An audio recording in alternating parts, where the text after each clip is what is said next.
Bismillahirrohmanirrohim. Assalamualaikum warahmatullahi wabarakatuh. Sobat Zikir Cinta yang dirahmati Allah. Bersholawat kepada baginda Nabi Muhammad SAW merupakan wujud kecintaan umatnya kepada baginda Nabi Muhammad SAW dan sekaligus melaksanakan perintah Allah Subhanahu wa Ta'ala, sebagaimana Allah dan para malaikatnya pun bersholawat kepada Nabi Muhammad SAW. Bersholawat atas Nabi Muhammad SAW dapat mendatangkan rahmat Allah, antara lain mendapatkan pahala kebaikan laksana gunung Uhud, menerima syafaat pada hari kiamat, mendapat ridho dan bebas dari murkanya Allah, selamat dari ketakutan pada hari kiamat, dan dapat melihat tempat di surga sebelum matinya.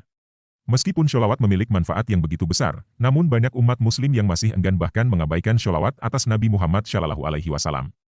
Sungguh disayangkan, karena mereka termasuk orang yang rugi, tidak mendapatkan pahala dan rahmat yang melimpah dari Allah Subhanahu wa Ta'ala, bahkan mereka yang mengabaikan sholawat dan enggan bersholawat diancam Allah Subhanahu wa Ta'ala dengan berbagai kesulitan baik di dunia maupun di akhirat. Keutamaan bersholawat kepada Nabi Muhammad SAW. 1. Melaksanakan perintah Allah SAW, Allah Subhanahu wa Ta'ala berfirman, sesungguhnya Allah dan para malaikatnya berselawat kepada Nabi, wahai orang-orang yang beriman, berselawatlah kamu kepadanya dan ucapkan salam kepadanya. Quran Surat Al-Ahzab 33:56. Sungguh tak ada alasan bagi manusia untuk tidak mau membasahi lidahnya dengan bersyalawat. 2. Mendapat balasan sholawat dari Allah Subhanahu wa Ta'ala. Keutamaan sholawat Nabi yang pertama yaitu dibalas oleh Allah Subhanahu wa Ta'ala dengan 10 kali sholawat. Hal ini didasarkan pada sebuah hadits, Rasulullah Shallallahu Alaihi Wasallam bersabda, artinya, barang siapa bersholawat kepadaku 1 kali, niscaya Allah bersholawat kepadanya 10 kali. Hadis riwayat Muslim. Sholawat Nabi yang berikutnya yaitu Rasulullah Shallallahu Alaihi Wasallam juga akan bersholawat untuk umat muslim tersebut. Hal ini berdasarkan hadis riwayat Imam Tabrani dari sahabat Anas bin Malik, Rasulullah Shallallahu Alaihi Wasallam bersabda, siapa yang bersholawat untukku maka sholawat itu akan sampai padaku dan aku akan bersholawat untuknya, dan baginya akan dicatat 10 kebaikan. 4. Malaikat bersholawat untukmu. Keutamaan sholawat Nabi yang berikutnya yaitu malaikat juga akan bersholawat untuk kamu. Hal ini tertuang dalam sebuah hadis, yang artinya, siapa yang bersholawat untuk Nabi Muhammad SAW sekali, maka Allah Subhanahu wa Ta'ala dan malaikatnya akan bersholawat untuknya 70 kali. 5. Sholawat ibadah yang pasti diterima Allah. Pendapat para ulama yang menyatakan bahwa bersholawat kepada Nabi Muhammad SAW adalah amalan yang pasti diterima Allah, karena sholawat berhubungan langsung dengan Rasulullah SAW, sang kekasih Allah. Jika kita bersedekah, dan kita ingin dipuji, maka sedekah kita sia-sia. Begitu pula jika kita sholat karena ingin diperhatikan manusia, sholat kita tanpa pahala. Tapi jika kita bersholawat, walaupun kita riya, kita tetap akan mendapatkan pahala, karena sholawat berhubungan dengan Nabi Allah yang agung, yaitu Nabi Muhammad SAW. Bandingkan sholawat dengan amalan lain, jika kita beristighfar mohon ampunan dari Allah, kita hanya mendapat ampunan dosa dari Allah, itu pun jika dikabulkan atau diterima Allah. Jika kita sholat fardu atau sholat sunnah, kita akan mendapat pahala sholat tersebut, itu pun jika sholat yang kita lakukan diterima Allah. Berbeda dengan bersholawat kepada Nabi Muhammad SAW, pasti diterima oleh Allah, dan mendapat pahala kebaikan yang banyak, serta bermacam-macam. 6. Dikabulkan doanya. Berdoa kepada Allah Subhanahu wa Ta'ala tak bisa dilakukan secara sembarangan. Salah satu adab yang baik dalam berdoa agar dikabulkan oleh Allah Subhanahu wa Ta'ala adalah dengan membaca sholawat. Setiap doa akan terhalang hingga diucapkan sholawat kepada Muhammad. Hadis riwayat Tabrani, Rasulullah Shallallahu Alaihi Wasallam bersabda, apabila salah seorang di antara kamu membaca sholawat, hendaklah dimulai dengan mengagungkan Allah Azza wa Jalla dan memujinya. Setelah itu, bacalah sholawat kepada Nabi. Setelah itu, barulah berdoa dengan doa yang dikehendaki. Hadis riwayat Ahmad, Abu Dawud, dan Tirmidzi. 7. Mendapat 10 pahala kebaikan. Rasulullah Shallallahu Alaihi Wasallam bersabda, barang siapa di antara umatmu yang bersholawat kepadamu sekali, maka Allah menuliskan baginya 10 kebaikan. Hadis riwayat Ahmad. Dan 8. Menghapus dari dirinya 10 keburukan, ampunan dosa. Rasulullah Shallallahu Alaihi Wasallam bersabda, barang siapa di antara umatmu yang bersholawat kepadamu sekali, maka Allah menghapus baginya 10 keburukan atau dosa. Hadis riwayat Ahmad. 9. Ditinggikan derajatnya, kemuliaannya. Rasulullah Shallallahu Alaihi Wasallam bersabda, barang siapa di antara umatmu yang bersholawat kepadamu sekali, maka Allah meninggikannya sebanyak 10 derajat. Hadis riwayat Ahmad. Dan 10. Mendapat rahmat dari Allah 10 derajat pula. Rasulullah Shallallahu Alaihi Wasallam bersabda, barang siapa di antara umatmu yang bersholawat kepadamu sekali, maka Allah mengembalikan kepadanya 10 derajat pula. Hadis riwayat Ahmad. 11. Dikumpulkan di surga bersama Nabi Muhammad Shallallahu Alaihi Wasallam. Rasulullah Shallallahu Alaihi Wasallam bersabda, manusia yang paling berhak bersamaku pada hari kiamat ialah yang paling banyak membaca shalawat kepadaku. Hadis riwayat Tirmidzi. 12. Mendapat syafaat Nabi Muhammad Shallallahu Alaihi Wasallam dari Abdullah bin Umar. Dia mendengar Rasulullah Shallallahu Alaihi Wasallam bersabda, jika kalian mendengar azan, maka ucapkanlah seperti yang diucapkan muadzin, kemudian bersholawatlah kepadaku. Sesungguhnya orang yang bersholawat kepadaku sekali, maka Allah akan bersholawat untuknya 10 kali. Lalu, mintalah kepada Allah wasilah untukku, karena wasilah adalah sebuah tempat di surga yang tidak akan dikaruniakan, melainkan kepada salah satu hamba Allah. Dan, aku berharap bahwa akulah hamba tersebut.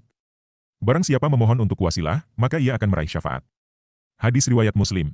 13. Mari berhitung pahala bersyolawat, jika bersyolawat 1 kali saja, Allah balas dengan 10 kali lipat pahala kebaikan. Lalu, jika bersyolawat 200 kali sehari, maka akan mendapat banyak kebaikan, 10 dikali 200 syolawat, sama dengan 2000 kebaikan, dengan rincian sesuai hadis, mendapat 2000 pahala kebaikan, mendapat ampunan 2000 keburukan atau dosa, diangkat derajat, kemuliaan, setinggi 2000 derajat, mendapat 2000 rahmat dari Allah, mendapatkan syafaat Nabi Muhammad SAW. Bagaimana jika dikalikan 30 hari atau 1 tahun, sungguh suatu tabungan akhirat yang dahsyat. 14. Jumlah syolawat. Adapun berapa jumlah syolawat yang harus diucapkan dalam sehari, Rasulullah SAW menganjurkan kaum muslim untuk bersyolawat sebanyak 10 kali saat pagi dan sore hari. Barang siapa yang bersyolawat untukku di waktu pagi 10 kali dan di waktu sore 10 kali, maka ia berhak mendapatkan syafaatku. Hadis riwayat Tabarani. 15. Lafaz syolawat. Syolawat Nabi ada banyak versi. Bacaan syolawat terbaik adalah yang terdapat di dalam bacaan tahiyat akhir solat, versi panjang. Untuk bacaan syolawat versi panjang sebagai berikut, Allahumma sholli ala Muhammad, wa ala ali Muhammad. Kama sholaita ala Ibrahim wa ala ali Ibrahim. Wa barik ala Muhammad wa ala ali Muhammad. Kama barokta ala Ibrahim wa ala ali Ibrahim, fil alamina innaka hamidum majid. Sedangkan untuk bacaan syolawat versi pendek sebagai berikut.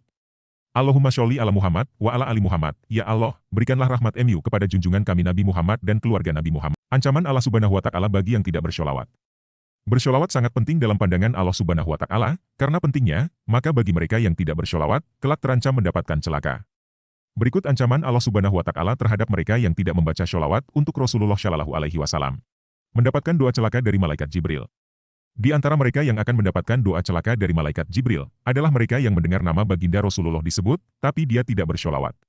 Dijauhkan dari rahmat Allah Subhanahu wa Ta'ala, barang siapa meninggalkan syolawat, akan dijauhkan dari rahmat Allah Subhanahu wa Ta'ala, sebagaimana dijelaskan dalam hadits riwayat Ahmad, Tirmidzi, dan Al-Bazzar. Ketika Rasulullah SAW naik ke atas mimbar, beliau mengucapkan, Amin. Kemudian, ia naik ke tangga mimbar berikutnya dengan mengucapkan ucapan yang sama, Amin. Melihat hal tersebut, Mu'adz bin Jabal menanyakannya. Rasulullah SAW menjawab, tadi malaikat Jibril datang kepadaku dan mengatakan, Hai Muhammad. Barang siapa yang namamu disebut di mukanya, sedang ia tidak mau mengucap syolawat untukmu, matinya akan masuk neraka. Ia jauh dari rahmat Allah Subhanahu wa Ta'ala. Aku pun mengatakan, Amin. Tidak masuk surga. Abu Hurairah berkata, Rasulullah SAW bersabda, celakalah seseorang yang jika namaku disebut di sisinya ia tidak bersyolawat untukku.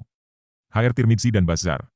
Dalam hadis lain, dalam hadits riwayat Al-Hakim, Syahih, dan Mustadir, Rasulullah SAW bersabda, barang siapa yang namaku disebut di hadapannya dan ia tidak mau membaca syolawat kepadaku, maka ia disalahkan langkah menuju jalan ke surga.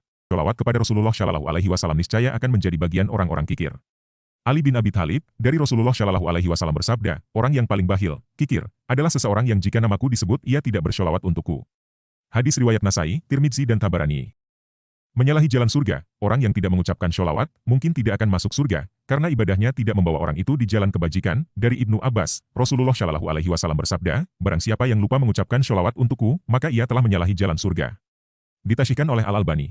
Sim berkata, suatu kaum yang duduk pada suatu majelis lalu mereka bubar sebelum zikir kepada Allah dan bersyolawat untuk Nabi SAW, maka Allah akan menimpakan kebatilan atas mereka, bila ia menghendaki maka mereka akan disiksa, dan bila ia menghendaki maka mereka akan diampuni.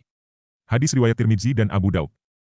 Terima kasih telah menonton video kami, bantu kami mengembangkan saluran ini, tekan tombol like dan subscribe, niatkan sedekah agar mendapat pahala, semoga yang like dan subscribe, dimudahkan Allah Subhanahu wa Ta'ala rezekinya. Amin.